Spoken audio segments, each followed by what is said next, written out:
Hello friend, আসসালামু আলাইকুম। Daily food মাইস্টাইল কুকিংয়ে সবাইকে স্বাগতম। তো আমি আবার একটা নিউ রেসিপি নিয়ে চলে এসেছি, আমার ফেভারিট রেসিপি। সবই অবভিয়াসলি আমার ফেভারিট রেসিপি। আর কচু তো খুবই, আমি কচু লাভার। তো পুঁটি মাছগুলো একটু বেশ সাইজ বড় বড় ছিল, মোবাইলে ক্যামেরাতে তো ভালো বোঝা যাচ্ছে না। তো প্রথমে তো পরিষ্কার করে নিয়েছি, নুন আর হলুদ দিয়ে মাখা মাখা করে নেব।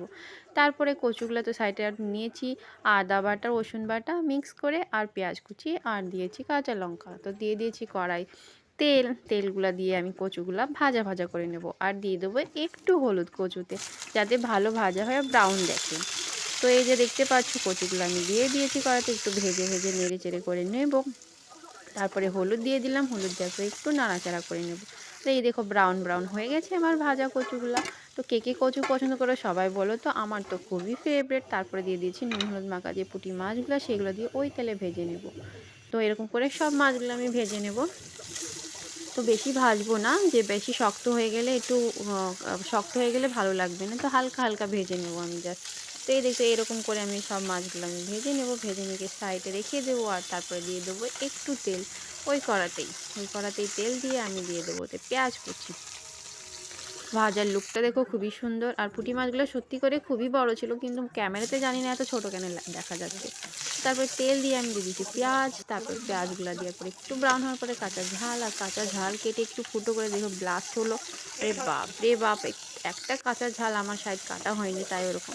তারপরে দিয়েছি আদা রসুন বাটা। তো এটাও আমি ভাজা ভাজা করে ব্রাউন করে নেব। তারপরে দিয়ে দেবো হলুদ, আর তারপর দিয়ে দেবো নুন। তারপরে ওটা আমি ভালো করে একটু কষিয়ে নেব। কষিয়ে নেওয়ার পরে নাড়াচাড়া করে তারপরে কচুগুলো আমি দিয়ে দেবো। কচুগুলো একসাথে কষাবো, আর একটু সামান্য পানি দিয়ে দেবো। পানি দিয়ে আমি ওটা সুন্দর করে নাড়াচাড়া করে নেব। তো একটু পানি দিয়ে এটা সুন্দর করে আমি কষিয়ে নেব। কষিয়ে নেওয়ার পরে দেখতে তো সুন্দর একটা লুক আসছে, আর এত মজা। আমার রেসিপিটা যে এত সুন্দর টেস্ট হয়েছিল কি বলবো। আর আমার তো খুবই ভালো লাগে, খুবই খুবই খুবই। এই দেখো সুন্দরভাবে আমার এটা কষানো হয়ে গেছে। তারপরে আমি দিয়ে দেবো পানি। পানি যতটা লাগবে সিদ্ধ হতে। এখন তো কচু সিজন নেই, তবু 12 মাস পাওয়া যায় এখানে কচু। তো আমার তো খুবই ভালো লাগে। তারপরে ঝোলটা একটু ফুটে আসবে, তারপর দেবো জিরে ধনে পাউডার। আদার্স কোনো মশলা লাগবে না। তো এই যে দেখতে পাচ্ছ খুবই সুন্দর আর খুবই টেস্টি। তো একটু ঢাকা দিয়ে সিদ্ধ করে নেব, কারণ তুরন্ত আমি পুঁটি মাছগুলো দিয়ে দেবো না। এই যে দেখো খুলে দেখাচ্ছি, আর্ধেক সিদ্ধ হয়ে গেছে কচু। আর তারপরে দিয়ে দেবো পুঁটি মাছ ভাজাগুলো। পুঁটি মাছ ভাজাগুলো দিয়ে ওটা সুন্দর করে নেড়ে চেড়ে ওটাও সিদ্ধ করতে দেবো।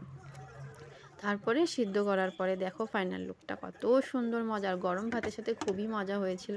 খুবই খুবই, আমার তো খুবই ফেভারিট। তো এই যে দেখতে পাচ্ছ, এটা তো আমার ফুটছে। আর দেখো এত সুন্দর আমার মাছ রান্না রেডি ফাইনাল। আর বেশি আমি ঝোল রাখিনি, জাস্ট আর গরম ভাত নিয়ে নিয়েছি প্লেটে।